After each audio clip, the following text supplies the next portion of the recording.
This podcast is sponsored by nobody. Hey dudes, welcome to Splat from the Past, the only 80s themed horror sci-fi show where things can get totally radical. Now, I am so excited for today's guest because I'll be talking to the hilarious, the gorgeous, the talented Jill Jacobson. Jill has just been a Renaissance woman in acting since the 70s. You know, she developed a cult following from Nurse Sherri, the low-budget supernatural slasher flick from 1977. And she then did Bad Georgia Road, which I think was the first one she did before Nurse Sherri, you know, and I've talked to a few people from that, like Don Peake and John Goff and Norman Sheridan. And then she had a huge career on television, guest starring on episodes of Falcon. Well, she had a recurring role on Falcon Crest and the new Gidget on both of those shows. But then she guest starred on Sledgehammer, My Sister Sam, Star Trek: The Next Generation, and Deep Space Nine, and Quantum Leap, and Freddy's Nightmares. And she does stand-up comedy now, and we're going to talk about all of that stuff today, and I can't wait. Her and I got a lot of mutual friends. We talked on the phone for a little bit last week, and she's so funny and very direct, and I can't wait for this conversation today. So yeah, here is my interview with Jill Jacobson. Hey Jill, welcome to the show. How are you today? I'm good. How are you? I am fantastic. This is such a great honor. Thank you so much for taking the time today. Oh, wow. The honor's mine. Awesome. So, going back in time, did you gravitate toward acting early on in your childhood? Let me put it this way. I was incredibly shy. Yeah. So, shy and kind of an unhappy little kid. So I guess that all kind of leads to one thing, which is, you know, my imagination. Right. And so, you know, I would lock people in the room and perform for them. Wow. You know, and I was obsessed with Funny Girl and, you know, things of that sort. And I just thought I needed to lock them in the room and have an audience. And that's how it began. That's the way it began. And what else can I say? I mean, it's like I had an audience. I wanted an audience. And I was just so painfully shy. Yeah, so... it was destined to be. So you're saying you held people captive to entertain them? I had to. There was no other way. You know, I was unhappy and I wanted a place to perform, and I found a place to perform, and it's the typical story, don't you think? Yeah, I totally get it. You know, we all... I mean, did you go through that? Was that your story? Well, I used to entertain my family after dinner. I would imitate my favorite stand-up comedians or dress up as my favorite movie characters, and I would put the movie on, and I would just pantomime the movie. That was what I did as a kid. Well, that was similar. Yeah.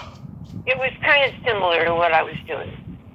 You know, I picked what I liked. I mean, obviously you didn't pick Funny Girl. Yeah. But I did. I picked Funny Girl. And anything that would evoke an emotion to me was where I've always been a sucker for unrequited love. Mm-hmm. And that's where I've always been that. And so one thing led to another, and I found myself doing unrequited love on stage, nonstop, and winning awards. Wow. or bringing tears to people's eyes. You're born and raised in Texas? Yeah, Yeah. strange, very strange. And I'm such a liberal. Same here. Yeah. Crazy. But needless to say, I disagreed with people. Yeah. You know, I mean, people would always say that I was crazy for being so in love with Barbra Streisand. Yeah. And I'm like, are you nuts? She's freaking brilliant. My favorite Streisand movie is What's Up, Doc? I love What's Up, Doc. Yeah, I love that movie. I quote it all the time. I think it's the best. I acted it out. Oh yeah. Let me tell you how far I went with What's Up, Doc. Mm-hmm. I almost got arrested. I was with my best girlfriend, who was my partner in crime, and I remember Johnny Carson coming to Texas. Mm-hmm. And I thought, oh my goodness, Johnny Carson's staying at the Hilton Hotel in Dallas, Texas. I'm gonna track him down, Mm-hmm. and I'm gonna order food to be delivered outside his door. Right. And I did. I mean, that's illegal. I don't know if you know that, but well, nowadays, of that's course. illegal. Yeah, nowadays you'd get arrested for that, really. I didn't get arrested because we were so young, but I mean, I ordered food to be delivered outside Johnny Carson's door. Pretty cool, huh? That is pretty cool. Yeah. Yeah, I mean, I had to act out everything. There was nothing that was off limits to me. Mm-hmm. So, yeah, you and I would have made a good team, huh? Yeah. Yeah. Did you get to go on the Tonight Show when Johnny hosted? No, I was so upset. I got my first TV pilot, Mm-hmm. and I was destined to be the #1 actress on my first TV pilot. Wow. It was called Bulba. Yes, with Bill Hicks and Jeff Altman. Yeah. And Yeah. Miles Chapin, who I've interviewed. Who? Miles Chapin. Yeah, Miles. Oh, yeah. Miles and I were good buddies. Mm-hmm. Ray Gibson. Yep. May he rest in peace. That's so awesome. I've got goosebumps right now saying that. We used to hang, we were wild. I mean, it was just back in the day where people were wild, and Mm-hmm. it was our first TV pilot. Yeah. And it was going to be a huge hit.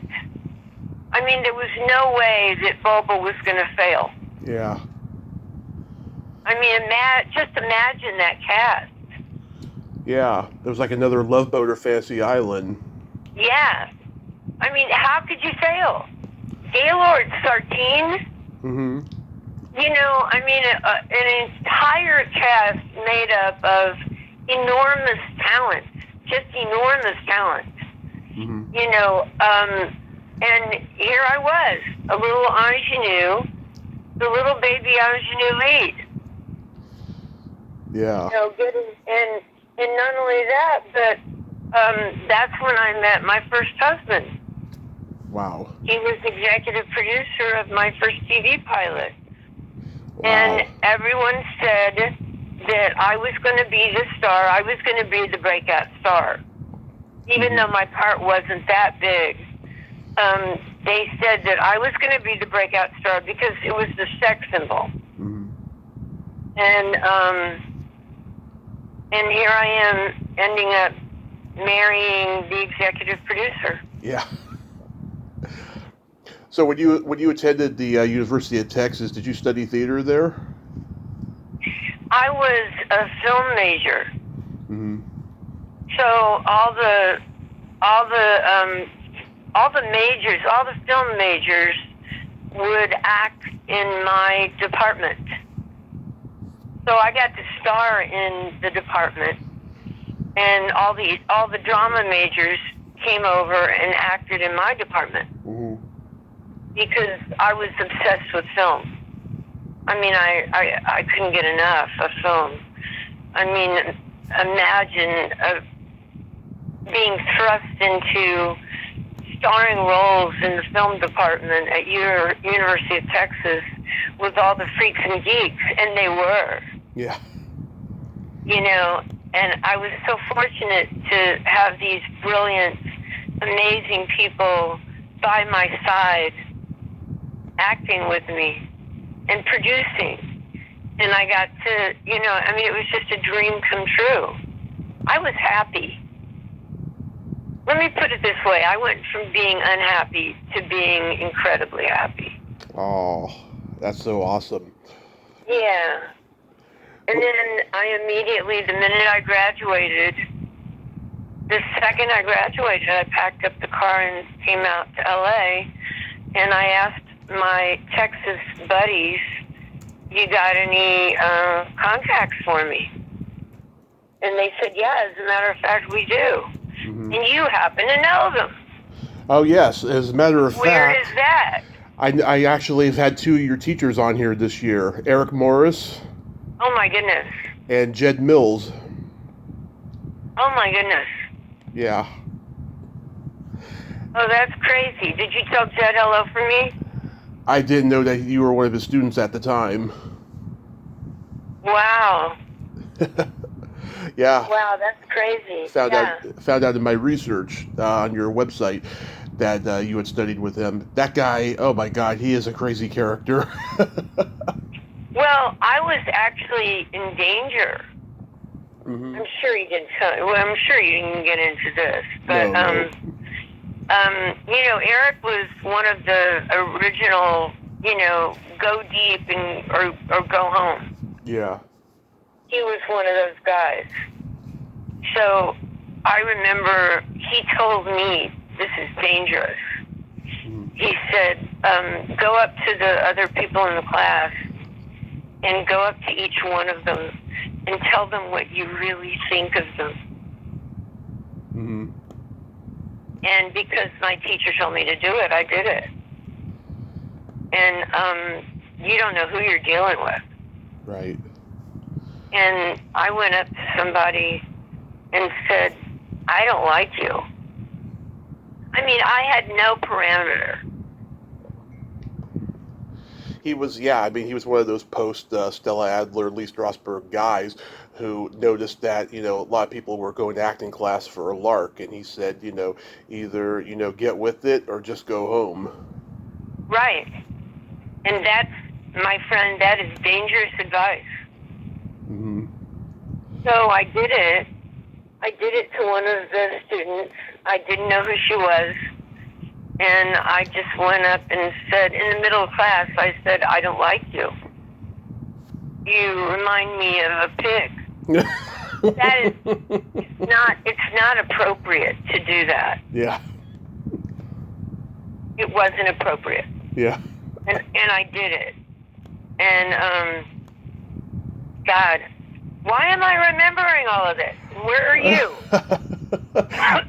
we're talking about the people you studied with. You also studied with Peggy Fury and Milton Casellas. I know a lot of people who studied with both of those people. Who was in your class when you were with Peggy Fury?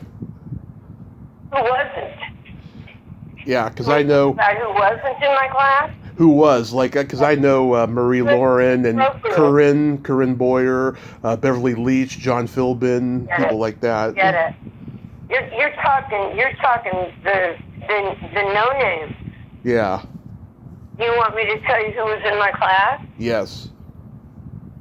Sean Penn. Jeff Goldblum, Annette O'Toole, Bruno Kirby. Yeah. She taught Michelle Pfeiffer how to walk and walk at the same time. Yes. I mean, the list goes on. lived down the street from me, and we were good buddies, and we were actually in ballet class together. Uh-huh. You and I could go on. Yeah. You and I could kind of go on for a while here. I don't even, it was insane. The life that I was leading and the people I was working with. I mean, one of my best friends, and to this day, it was in class with me, is Steve Peterman. Mm-hmm. You know who Steve Peterman is? I've heard the name. Steve Peterman was one of my dear, dear friends in class with me. He ended up becoming a major writer on Miley Cyrus's show. Oh. And one of my dear friends, we ended up doing, we did a scene from Pinter. We did The Lover. Mm-hmm. Who didn't do The Lover? Anyway, so we did a scene from The Lover, and Jeff Conaway was in class with me at that point. Oh, yeah. And I was kind of the hot chickie poo. Yeah. And who was in Milton Casellas' class when you were there? in Milton, Yeah. well, the biggest names were Peggy, but Milton. Okay, I guess if you want to talk about now, it would be, what's her name from Sex and the City? Kim Cattrall? Yeah, Uh-huh. Kim Cattrall. Kim Cattrall and, Sandra Curry? yeah, but Sandra wasn't the biggest name. No. What's his, shoot, help me out. You got to help me out now. Okay. I've been giving you all these names. Okay. Okay, so he worked non-stop. This guy worked non-stop playing baddies. Jeffrey Tambor. No, Jeff was one of my teachers. Okay. Okay, it's slipping away. It's okay. I'm doing pretty good so far, right? Oh, yeah, you're doing great. It's okay. Maybe they'll come to you later. So, like, when you got cast in Bad Georgia Road, you were a stand-in at first, right? Well, I auditioned. Mm-hmm. I auditioned for, what's his name? Let me look it up here. Help me. Yeah, I'm going to look at it. Anyway, I auditioned for him. John Broderick. And John Broderick, Mm-hmm. the sweetest, most amazing man. What a sweet, amazing man. He was going to be one of my mentors, for sure. Mm-hmm. And we used to hang out, have lunch, and he kept saying, Jill, you have to read. You have to read more. You need to know what you're talking about. Mm-hmm. And boy, was that brilliant advice. Because you can't, well, in those days, you couldn't become a serious movie star Yeah. without being well-read. And I was moving in a direction of, I was on my way to meeting Breakfast at Tiffany's. Right. Help me. Breakfast at Tiffany's? I'm sorry, help me. Okay, Breakfast at Tiffany's. That's a Blake Edwards movie. Yes, exactly. I was on my way to meeting those people. And so I needed to be well-read.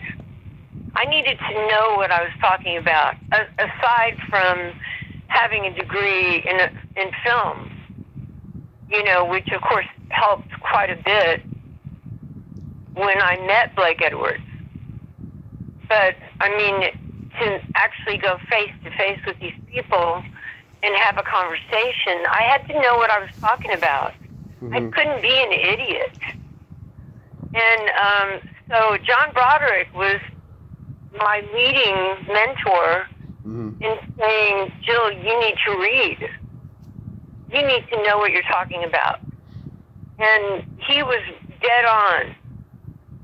And now he's dead. Yeah. That makes me sad. It really makes me sad. But anyway, he was one of my people. And then, you know, everything happened at the same time. You know, not only John Broderick and Bad Georgia Road, but, you know, here I was thrust into, you know, Nurse Sherri, which was an inconsequential movie. Yeah. Which no one, I mean, that wasn't supposed to be anything. And, you know, things just turned out to be, when I found out that it was a cult film, I thought that was hysterical. Yeah. And I honestly thought that was one of the funniest things I've ever heard. All these B-movie producer, director guys kept coming up to me going, do you realize you're in a cult film? And I said, what are you talking about? And they said, no, it's a cult film. And I thought, this is crazy.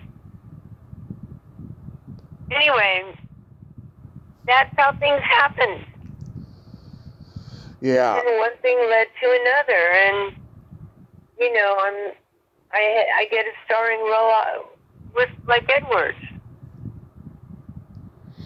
Yeah, like, you know, I like Nurse Sherri for what it is, you know, and I love your performance in it because you were so well beyond your years, I think. You know, What?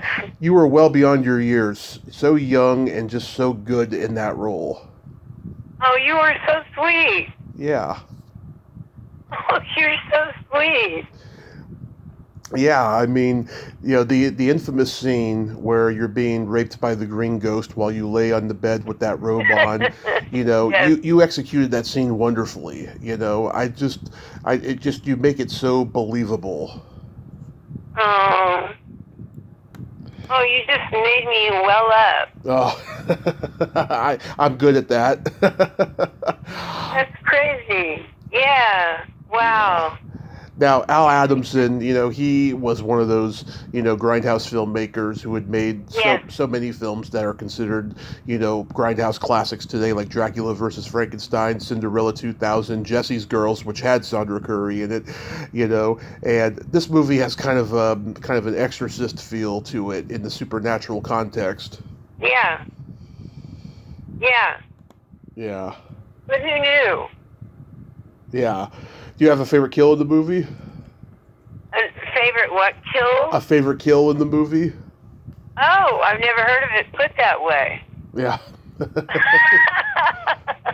You mean a favorite person that I killed? Not a favorite person you killed, just how it was done. Like, I love the pitchfork. Well, obviously, it's pretty obvious that it's Pitchfork. Yeah. Because you're so graceful with that lack of empathy, yet you're so, you know, naive at the same time. I love it. Isn't that crazy? Yeah. That's so crazy that I killed a man with a pitchfork without empathy. Yes. That's kind of nutty. It is. Well, it's the character, you know. Whatever happened to Catherine Pass? She was a cutie. Who's that? She was that one nurse who got naked with with that one patient. Oh. Yeah. Okay. You don't remember her? Well, I remember it, Marilyn Joy. Yeah. Because she ended up doing those airplane movies, right? I think so. Yeah. Yeah, she ended up doing airplane movies. And you wouldn't believe I did some horror film a million years, a long time ago. Not a million years, but... Yeah. And the producer screened it to a large audience for free at the Cinerama Dome Do you know what I'm talking about? The Cinerama Dome? Yeah, I know that place. So the producer screened it there. Mm-hmm. And so there was a screening there, and then all of a sudden I'm inside with my gang, my buddies, and everybody said, Jill, you've got a huge fan base outside calling your name. And I said, what are you talking about? This is crazy. And they said, no, it's like huge fan base. Mm-hmm. And sure enough, there were all these people asking for photos. They wanted me to autograph photos from Nurse Sherri. Mm-hmm. You don't know this one. Okay. And I can't remember the name of the movie, but it's another horror film. I just looked it up. Marilyn Joy was not in the Airplane movies. She was in like Galaxina and a bunch of other Grindhouse movies. No, it wasn't that. It was another. It was a movie that they were screening that I'm in. Mm-hmm. I play the mother. Okay. And they had all these people there, and they said, you got to come outside because there's a huge fan base. Right.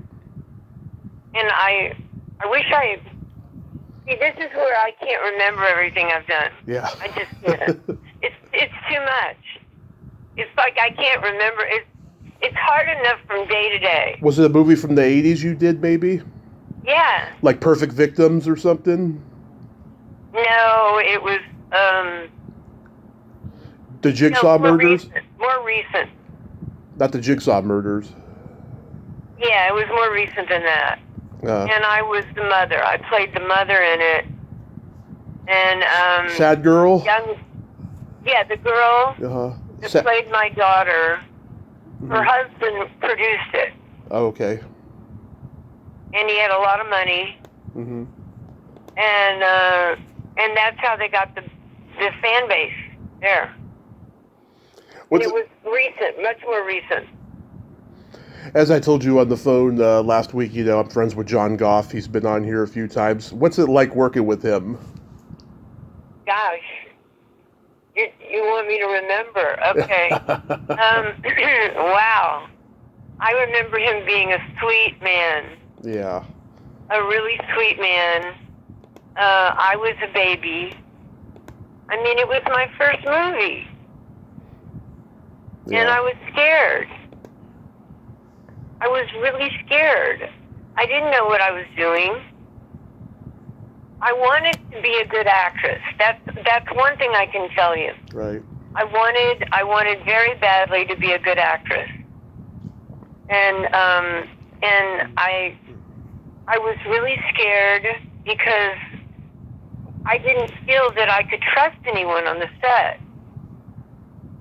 I mean, how could you trust somebody? Right.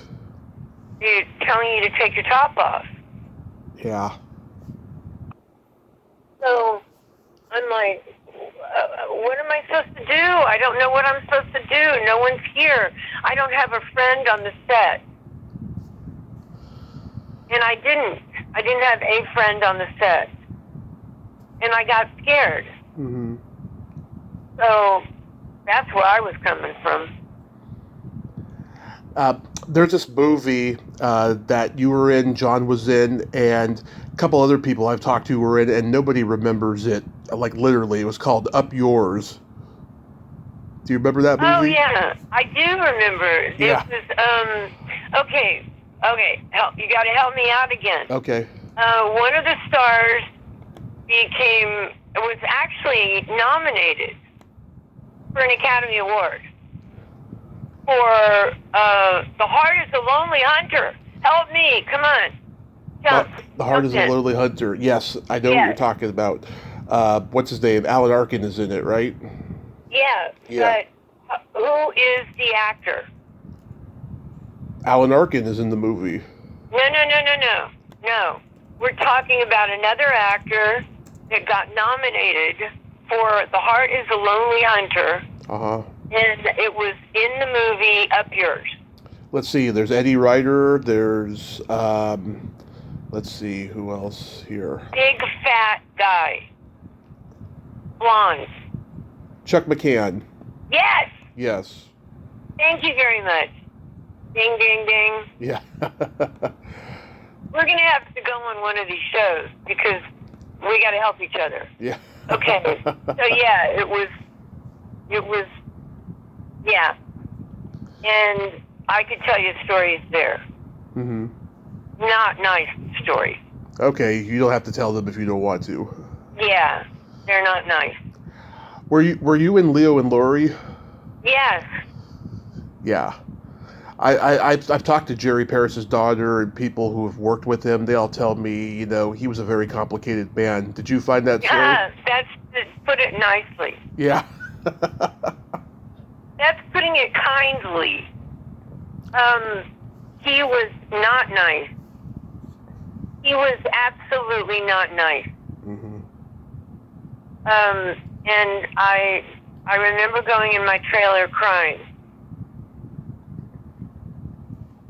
I went in my trailer crying, and one of the actors who was playing the teacher put his arm around me and tried to console me. Mm-hmm. Because I was so upset. I got through it. Yeah. I got through it, but no young actress should have to go through what I went through.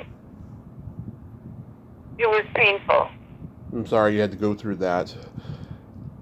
Well, let's put it this way. When you have boobs and you're under 20 years old, Mm-hmm. this is going to happen.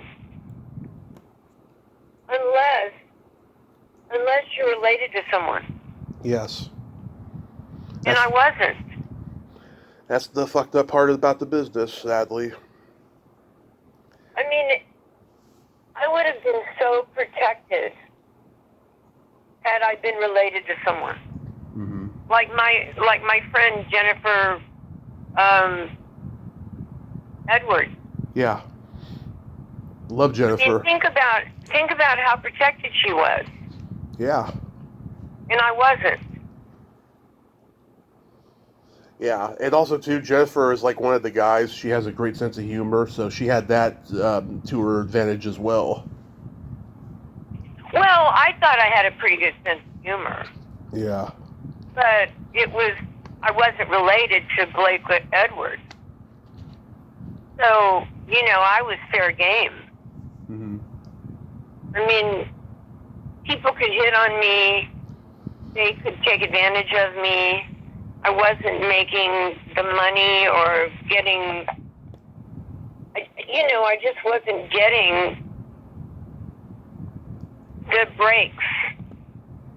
I don't know how I got any breaks.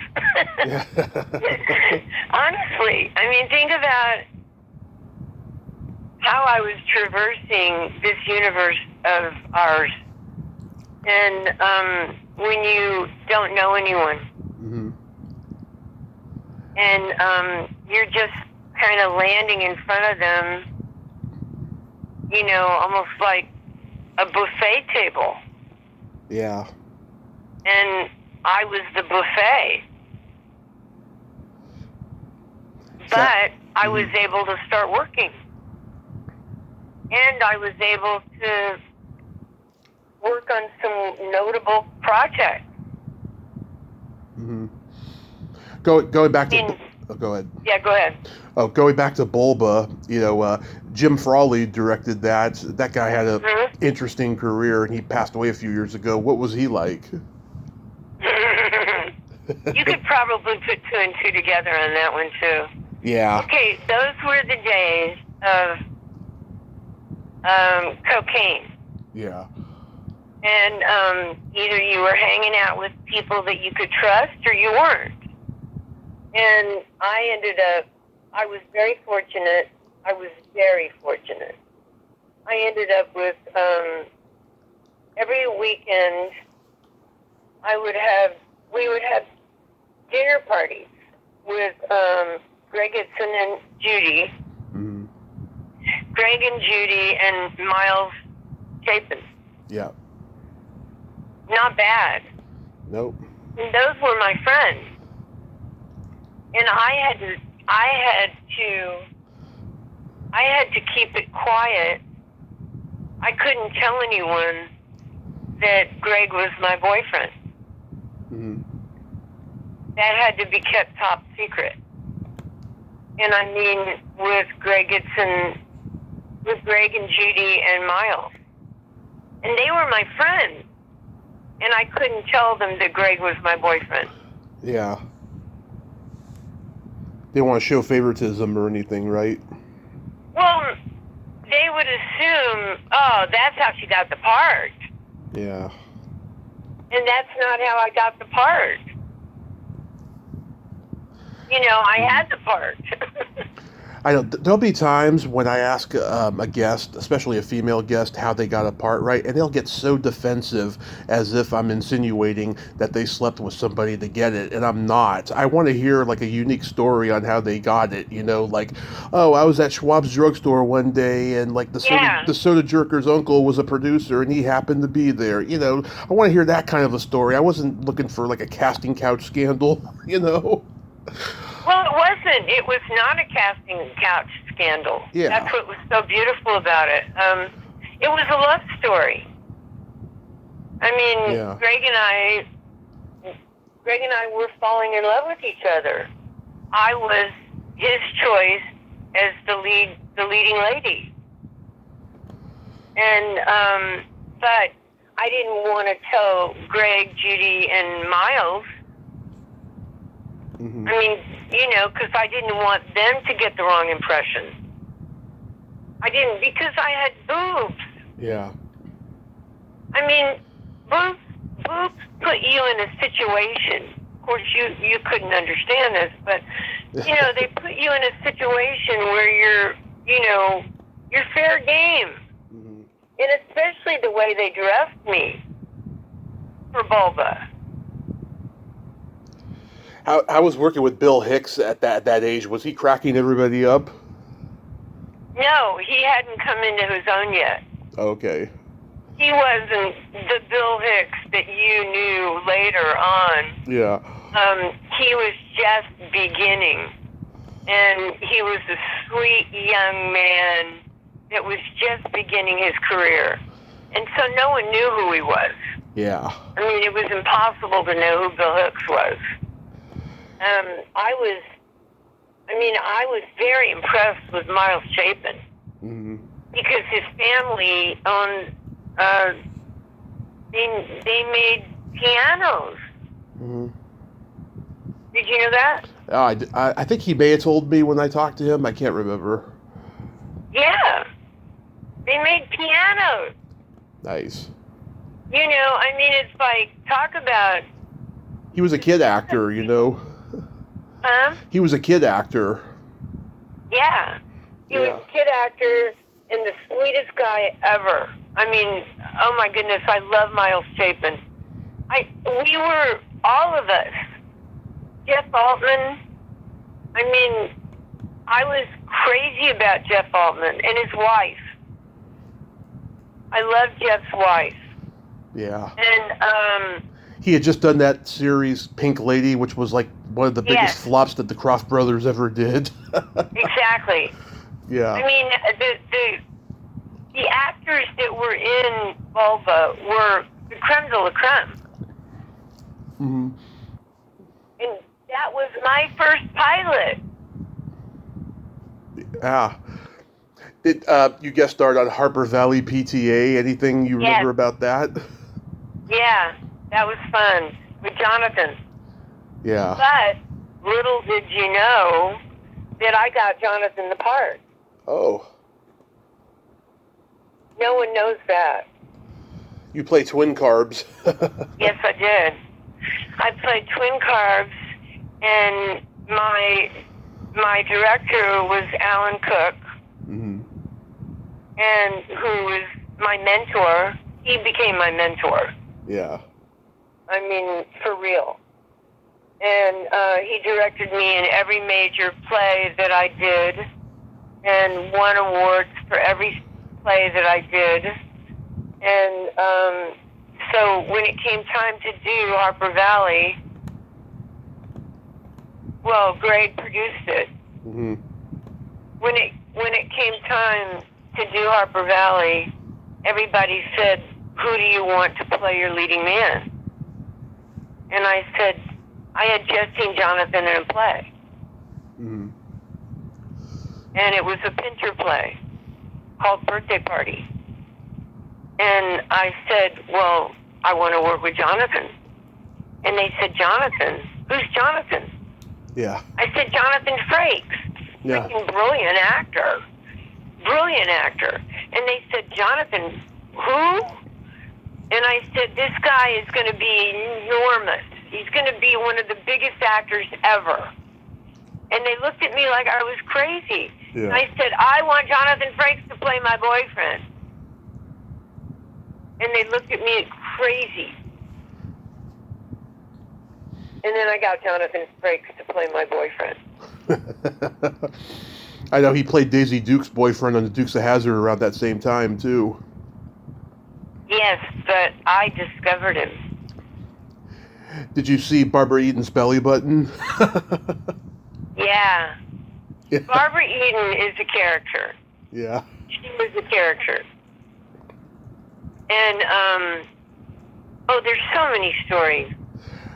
Yeah, I remember when you were in Splash. You were Jill, the four-letter word. Yeah, oh, yes, I was still the four-letter word. Yeah, God. Ron Howard named me. Yeah. Yeah, a lot of people don't realize that scene was a reshoot about a month before the movie came out because they needed a scene to bridge the wedding and the cab ride to Cape Cod. Very good. Yeah. Good work. And Good work. John Good. Candy's hair is a lot shorter in that scene than the rest of the movie. Yeah. Good work. Yeah. I love that movie. It's been a staple of my life since I was a kid because my family, Wow. we love John Candy and Tom Hanks. We love those guys. I love John Candy. Yeah. Yeah. I mean, I doubt Tom Hanks remembers me at all. You'd be surprised. He's got a good memory, I've heard. Right. He's dead now. But, No, I'm talking about Tom Hanks. Oh, John Candy. Yeah, I mean, Tom Hanks has a good memory, but, like, I think he would remember you. Well, that would be super cool. Mm-hmm. But, I gotta tell you that was pretty cool out of the blue to get a phone call. Mm-hmm. Out of the blue. And, well, you know the reason that happened. Or do you know the reason happened? No, how did you get cast in Splash for that one scene? I had auditioned for Night Shift. Okay. And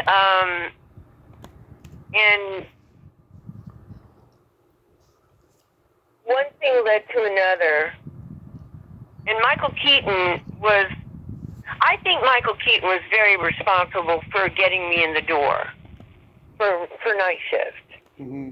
Because we had met outside at the wine bistro one day, and I had cards that I had made. In the olden days, actors made cards that said, "My next project is," Mm-hmm. and you would hand them out at the wine bistro because you wanted people to know your name. Mm-hmm. And so that's what I did. I was handing out cards at the wine bistro. I was there with my best girlfriend, Melanie, who's still my best friend. Mm-hmm. And I'm handing out cards at the wine bistro. And I didn't know this, but one of the people I handed a card to was Michael Keaton. And then he called me. And I believe he's responsible for getting me in for Night Shift. And also I believe that this is information that how would you ever get it? Yeah. I also think that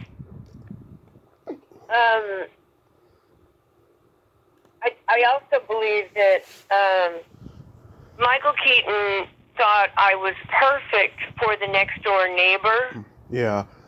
That Jillian, what's her name, plays.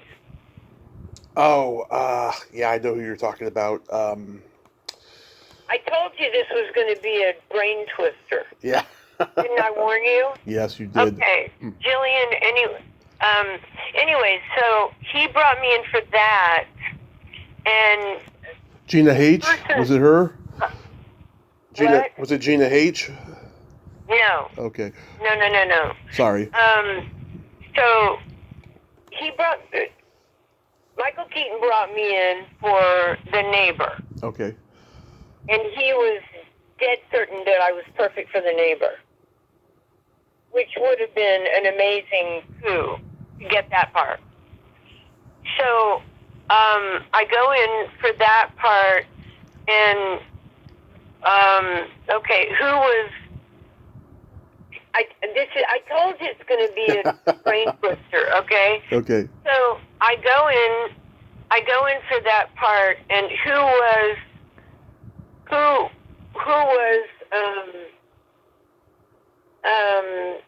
Ron Howard's partner at the time? Brian Grazer. Right. Hello. Right. Thank you. Yeah. Ding, ding, ding. Anyway, so Brian Grazer said, "I don't want Jill. I want this woman, the woman that he was going to marry." Mm-hmm. He wanted her Okay. for the part. I can't remember her name. Not Anyway, Shelley. so Not he- Shelley Long. No. No. Somebody that he was going to be engaged to at some point. Oh. Anyway, Uh-huh. so he wanted her, and Brian Grazer was like adamant against me, and then I was already friendly with Ron Howard because my agent Mm-hmm. was Larry Bexey. This is way too much information, right? No. Go ahead.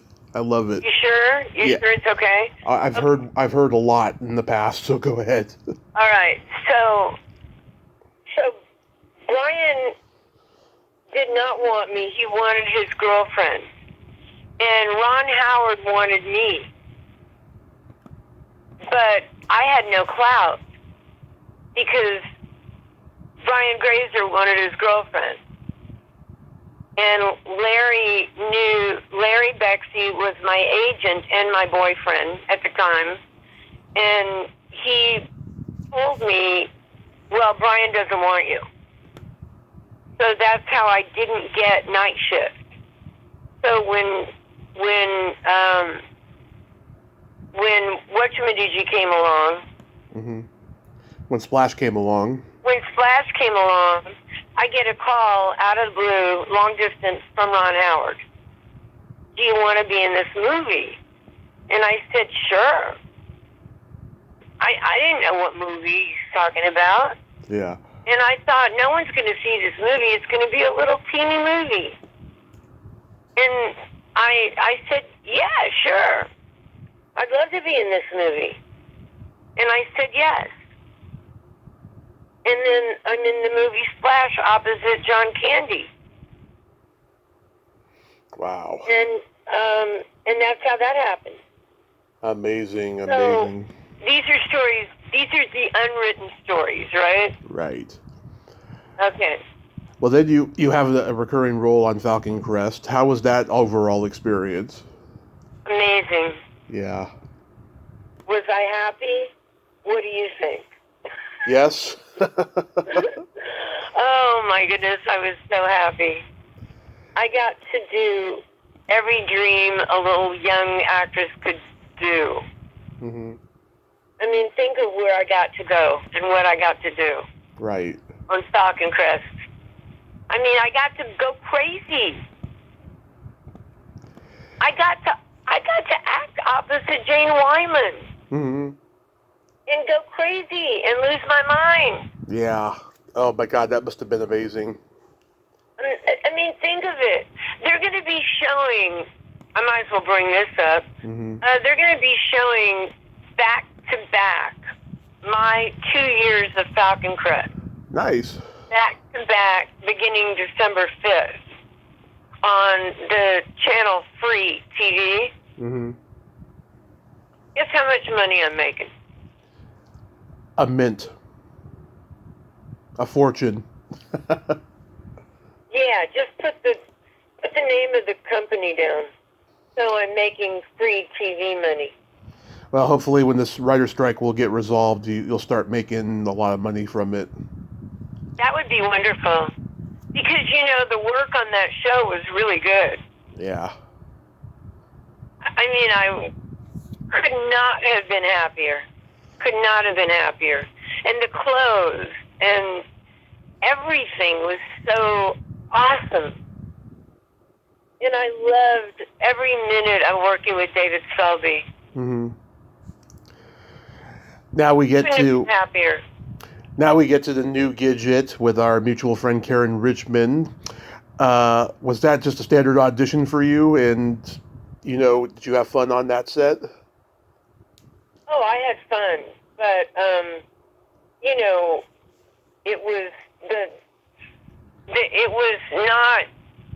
it was fun, and Karen and I obviously bonded. Mm-hmm. I mean, we became best friends, and we were having a great time, but it wasn't what I was doing on Falcon Crest.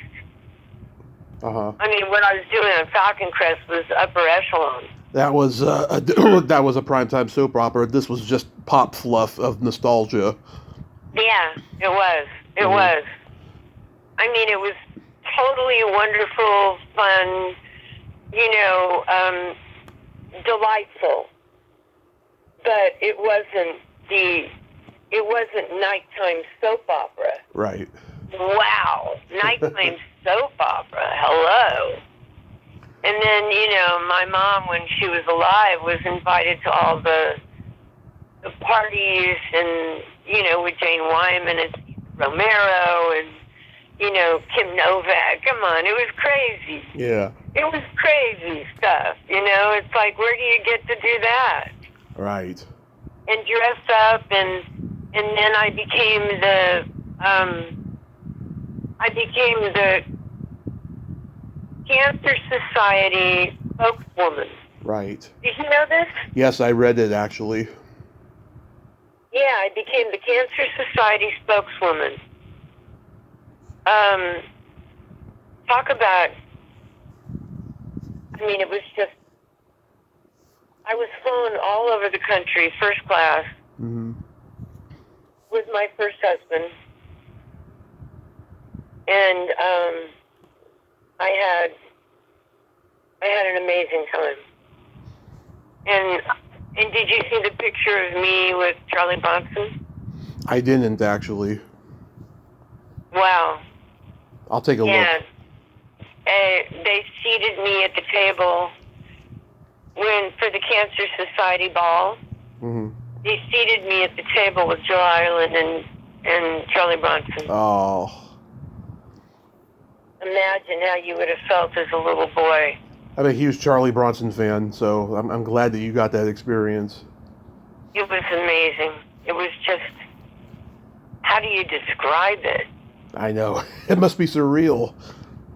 Just the whole idea was surreal. Mm-hmm. Excuse me. And it was like they were popping up. All these situations were popping up, nonstop. Right. How awesome is that? That is really awesome. How was guest starring on Sledgehammer? Oh, you're going further back. You're going further back. Okay, that's cool. I had a great time. Mm-hmm. What's his name had ants in his pants, but I had a great time. Yeah, Dick Martin directed the episode. No. Who was, That's what it said on IMDb. Yeah, he did, but who was the star of Sledgehammer? David Roshi. Yes. Yeah, he had ants in his pants. Yeah, it was a funny show. I used to watch it as a kid. I was the young blonde with boobs. Yeah. What do you expect? Yeah. Whatever gets you in the door, buddy. Whatever gets you in the door, let's do it. How about my sister? How about my sister Sam? Sad. Yeah. I mean, how do you even say that without getting sad? It is. It's really sad. I think it really fucked up our culture, quite frankly. It did. You're absolutely right. I mean, that was the beginning of the worst. Yeah. And for people that don't know what we're talking about, Rebecca Schaefer's shooting. Was shot in the head at Yeah. the door to her home. That was awful. Unnecessarily. Beautiful, beautiful young actress. Yeah. Sweet, kind, good. I'm sorry, I just got goosebumps. I'm sorry. Yeah, Zane Busby directed that episode. I've had her on. She's a character. Oh, yeah? Yeah. I don't remember who directed. I was going back and forth to all these different shows at the time. Mm-hmm. So it's hard to remember, what show we were doing. Right. I was so grateful to be working nonstop. I was grateful. Now, you did the 2 Star Trek series, Next Generation and Deep Space Nine. How were those experiences? How were they? Yeah. Oh, my goodness. Heaven. It was heaven. Mm. Next Generation, I felt that I really connected with Brent Spiner. Yeah. I mean, how do you not? The guy is funny, brilliant. He came to my birthday party. He brought me Star Trek earrings. Mm-hmm. Sweetheart. What a sweetheart. I'd love to see him again. I would really love to see Brent Spiner again. I mean, heck, I'd like to see them all. I'd love to work that show again. That would be a dream come true. Yeah. Have you been asked I put it out. I've asked. I asked Jonathan. Yeah. I don't know what else to do. I haven't been blunt enough to say, hey, I'm the reason you got Carper Valley. I didn't say that. I should have, right? Yeah. Maybe. Yeah. Have you been asked to do the Star Trek conventions? I've done them. Yeah, do you like them? Oh, yeah, I'd love to do it again. Yeah. Are you kidding? That would be heaven. I went to the last one I went to, which was many years ago. Mm-hmm. I remember some guy wanted to interview me, and he came running up to me at the convention and said, Vanessa! And I was just like, you remember me. Yeah. Yeah, they know Vanessa. Yeah. These nerds, they go to these cons, they have great memories and they're very smart, They are. They're incredibly smart. Do you remember doing War of the Worlds? Yeah, I did. Yeah, I love doing War of the Worlds. Isabella Mahias was in that episode. I talked to her last summer. I don't know who that is. She was the Canadian Latin girl with those really shifty eyes. Oh, good. Yeah. Glad you talked to her. I don't know who she is, but I'm glad you talked to her. Yeah, she's a character. How about Quantum Leap? I thought the cast was awesome. I loved the cast. I loved everybody I worked with. I died. Yeah. There was no coming back. I could have come back, but nobody asked me to. Yeah, I think I saw the episode on YouTube or something a year ago or so. Yeah. Well, I've done quite a few comedies since then. Mm-hmm. We could talk about comedies too, like Arliss. Oh yeah, we'll get to that. Quantum Leap, though. Oh my God! I mean, that show's coming back. Quantum Leap was the most emotional experience of all my shows. Isn't that crazy? Mm-hmm. That I would have such emotion coming from Quantum Leap. Of all the shows I've done. Right. And do you know why? Why? Because I was madly in love with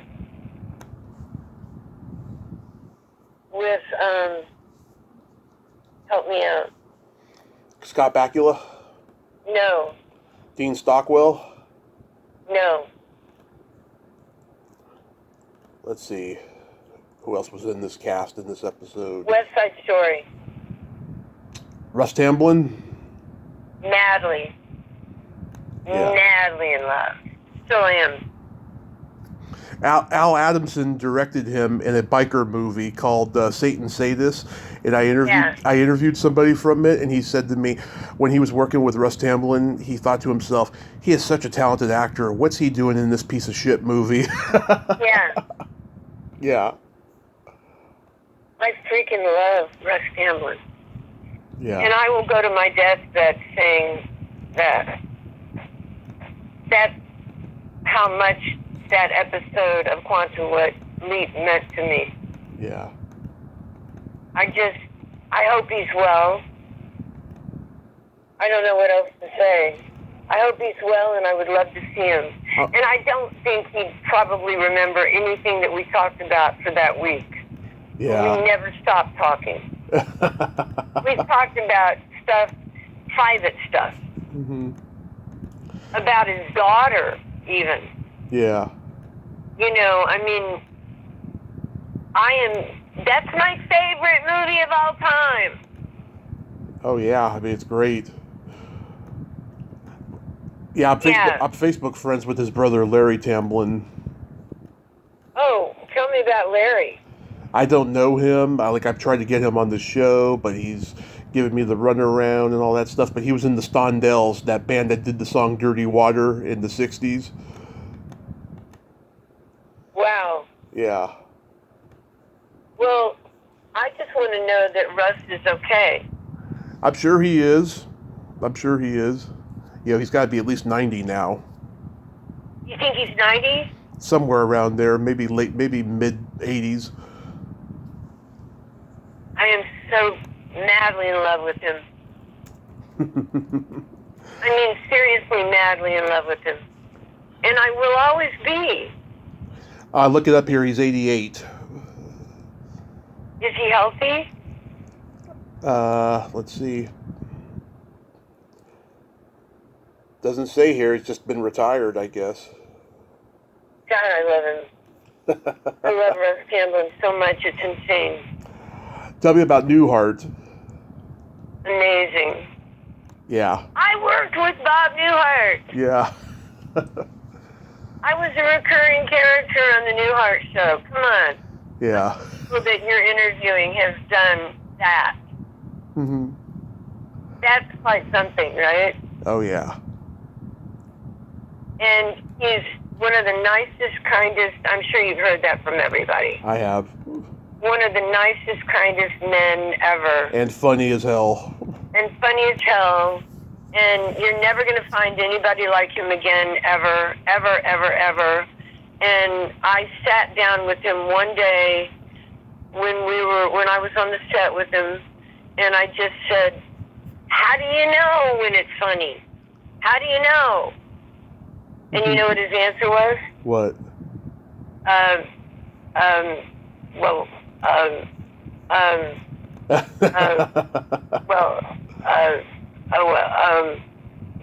You know. Yeah, I know what he does. Yeah. And I was like, you just gave me the answer. You just gave me the answer to the question. Wow. Oh my God, that's so awesome. How about what a life. Freddy's Nightmares. Let's just entitle my interview, Jill Jacobson, What a Freaking Life. Yeah. What about Freddy's Nightmares? Yeah, that was fun. Bill Malone, I've interviewed him. Mary Crosby was my sister. Yeah. Bill Malone's an interesting guy. The director. Well, who was my husband on the show? Wings Hauser. Wings Hauser, yeah. Yeah. Yeah. What a life, huh? Oh, yeah, you did the Uncle Buck pilot where your name was Doreen Douche. Douche, baby. Doreen Douche. Kevin Meaney actually got a bottle of wine from John Candy to say, congrats on getting the role. Yeah, that's another story. But you know that story, I'm sure. I just know that part of the story. I don't know the whole thing. You have some inside information? Well, yeah, but we don't need to go there. Okay. I mean, the show was not a hit. Of course. But, what's her name from the Honeymooners is amazing. Audrey Meadows? Audrey Meadows. Yeah. Unbelievable. I got to work with Audrey Meadows. Yeah, you got to work with Alice. Yeah. I mean, let's go down the names of the people I've worked with and just bring a smile to our faces. Okay. Is this the silent meditation part? Oh my God, you got to work with Phoebe Cates back in the early 80s. Yep, I sure did. Yeah. God. Now you're doing your homework. Yeah. I mean, lots of stuff. You've got to work with so many great people. It's amazing. Insane, huh? It is Kind insane. of insane. Tell me your Arliss story. Well, I'm friends. I think I will always be friends with Robert Wolf. Yeah. Did you see my short film? I haven't yet, no. Oh. I'm going to, don't worry. My Corps. Mm-hmm. We're going to have another meeting. Okay. Yeah, gotta watch My Corps. David Shelby's in it.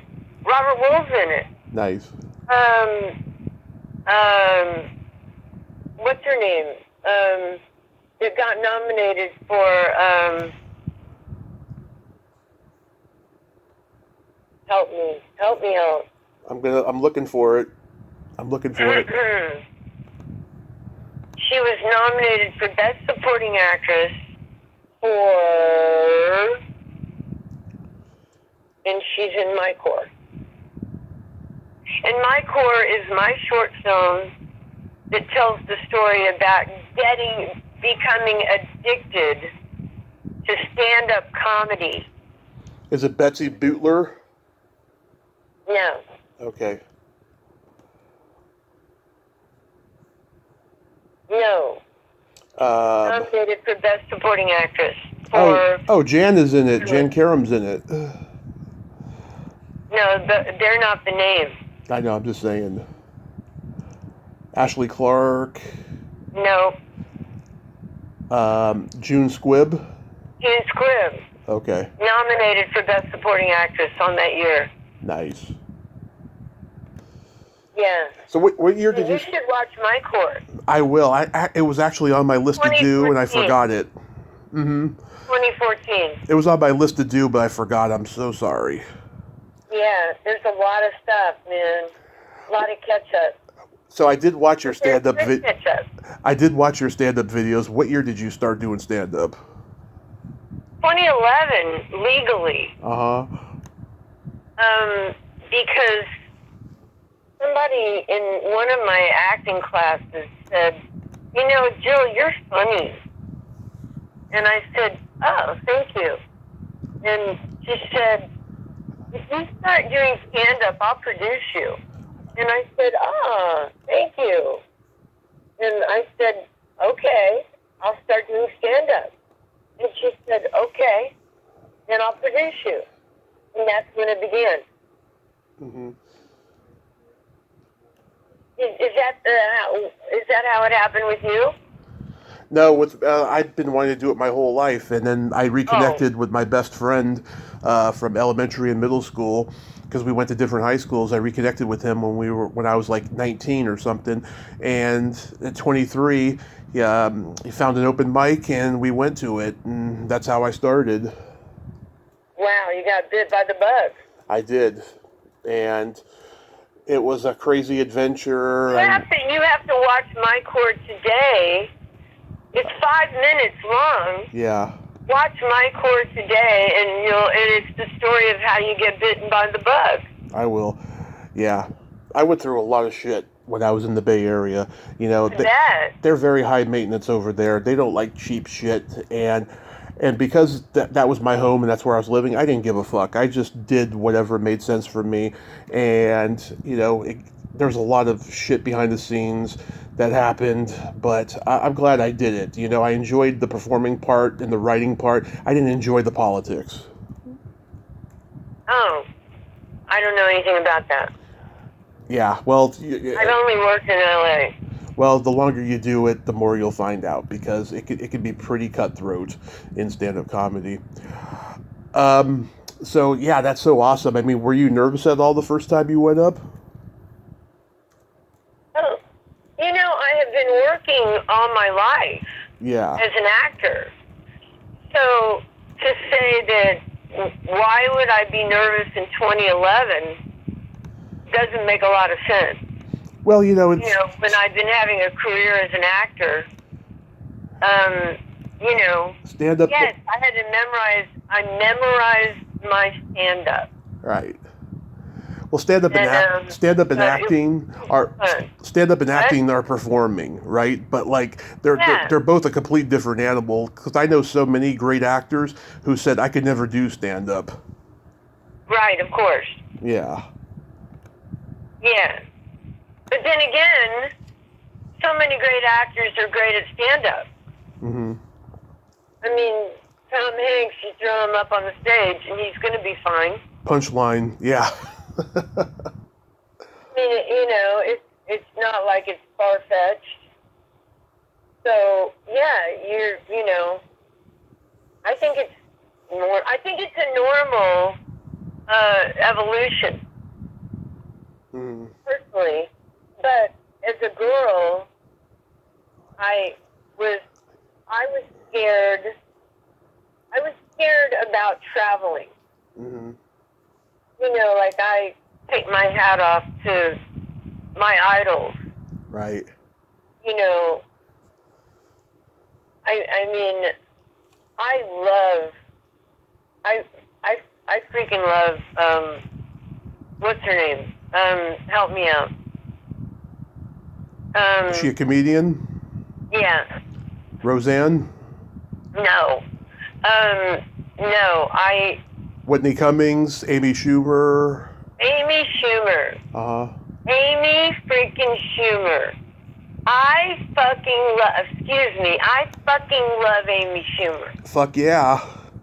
I mean, it's like, she gets up there on her new special wearing this little pink dress. Yeah, I saw it. And I'm like, what? What are you doing? Mm-hmm. And then she does this entire set wearing that pink dress. And she's saying the most absurd and hysterical things about how much she loves her husband and how all she needed in a husband, like we all do, which I do, is somebody to put up with them. That's all you need. Right.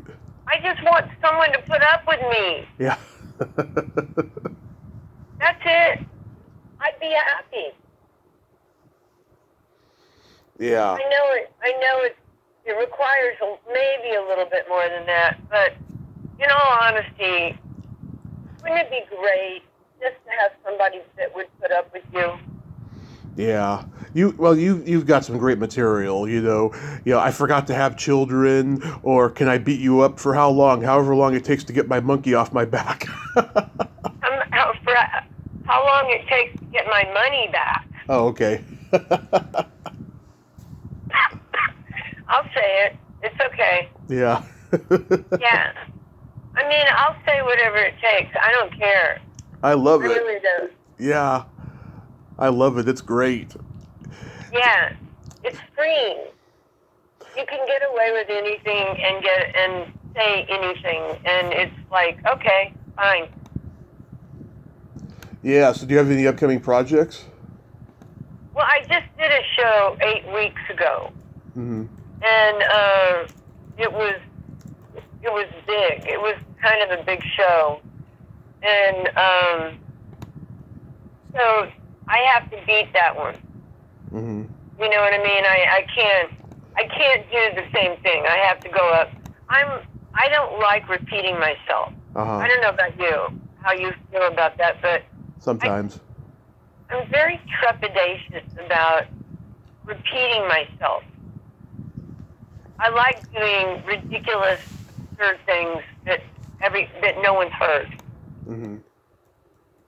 I mean, I'll say it again and again, but you know, I love just surprises.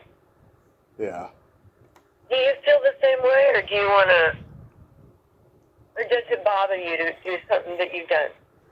I like, well, when it comes to interviewing, I love, like, exploring different areas of my interests as far as film, music, and television goes. In the beginning, I kept repeating myself a lot, but now I'm kind of branching out, and with comedy, I mean, if it works, keep using it, I think, but also keep writing. Yeah, always. Because you never know when it's going to hit you. Right. You never know when another topic is going to pop up. And you got to be willing to. I remember the first woman I studied was Judy Carter. Right. And the first thing she said in the classroom was, don't ever, and I mean don't ever, do a set that you've never practiced Right. with yet. Don't ever do that. And that morning, I was walking my dogs with my ex-husband, and I came up with a new joke. And I remember Judy, her words were pounding in my head. You can't do this. You can't do this joke. You can't do it. And I thought, fuck that shit. Fuck that shit. Don't give me this line. You can't tell me what to do. And you know what? That reminds me of Amy Schumer. Yes. And what she did in her new, Excuse me. is like, don't tell me what to do. And I thought, ain't that the truth? Yeah. Don't tell me what to do. And I thought, that's so right on. So yeah, I don't want anyone telling me what to do. If I come up with something, I want to come up with it. And if it's organic, I'm going to do it. That is so awesome, Jill. Real quick, we got to play my secret silly game. This is a series of silly slumber party questions. No win or lose, just pure fun. And how the game works is I ask you the question, you answer it, then you ask me that exact same question and I answer it. And feel free to comment on answers because they might be funny. Okay. Jill, are you ticklish? Yes. And then you ask me. Don't try it. Yeah, don't try it. Then you ask me. Oh, I'm supposed to ask you. Yeah. Okay, Am I ticklish? what tickles you the most? I am very ticklish. If you tickle me without warning, I might hit you in the groin. Oh, and hurt me. Yeah, the soles of my feet. Oh, no. I wouldn't want to. I can't deal with that. Okay, I don't want to get hurt. Yeah. Is your belly button an innie or an outie? Wow, I haven't seen it in a while. It's an innie. It's an innie. It's a beautiful little innie. Oh. That's why I've been such a successful actress. Yeah. Yeah, that's the reason. Okay. Me, I have an innie as well. What color are your toenails painted? Pink. Mine are light purple. Are they really? Yes. So you have no discrimination. Not at all. Good, I like that. What would you say is your best personality trait? Asking questions and being open to the answers. Wow. I mean it. I wouldn't have known that from you. Bullshit. Me, I have empathy and I have no filter because I'm a Gemini. So am I. June 6th. May 21st. Wow. You're like right on the cusp of Taurus and Gemini. Yeah. Wow. Who would have thought? Who would have thought? And then my favorite question, is there a stinky smell that just makes you gag? A stinky spell? Smell. Oh, smell. Oh, yeah. Oh, yeah. Recently, I had to recently clean up some really bad dog poop. Oh, yeah. It had been sitting there for a few days. Yeah, it was bad. And I had to do everything I could to not throw up. I don't like that. Yeah, that's a popular one. For me, it's either farts or feet. Really? Yes. Feet have to be clean and go fart somewhere else. Right. Where are you from? San Francisco. Yeah, I knew that. Yeah. What's your favorite food? My favorite food? God, there's so many. I love pizza. I love Chinese. I love Mexican. That kind of stuff. Well, Chinese in San Francisco is redundant.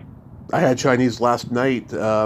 We got Trader Joe's Chinese food, and we have it all the time. We love it. What did you have? Orange chicken and chicken fried rice. Yeah. I'm hungry. I'm hungry now. One thing I wanted to ask you, what's your favorite joke of all time? The one that just popped into my brain Okay, what is was, it?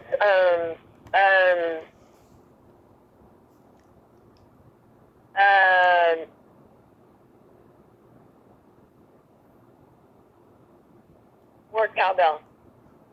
The more cowbell. But like, Yeah. do you have like a favorite street joke or anything? Yes. Yeah. Have I already done them? Yeah, I've done them. I think one of the funniest jokes I've ever done is, can I beat you up for $100? I mean, I just think that's so absurd and ridiculous. And everybody responds to it. They're like, what? What do you call a boy that doesn't masturbate?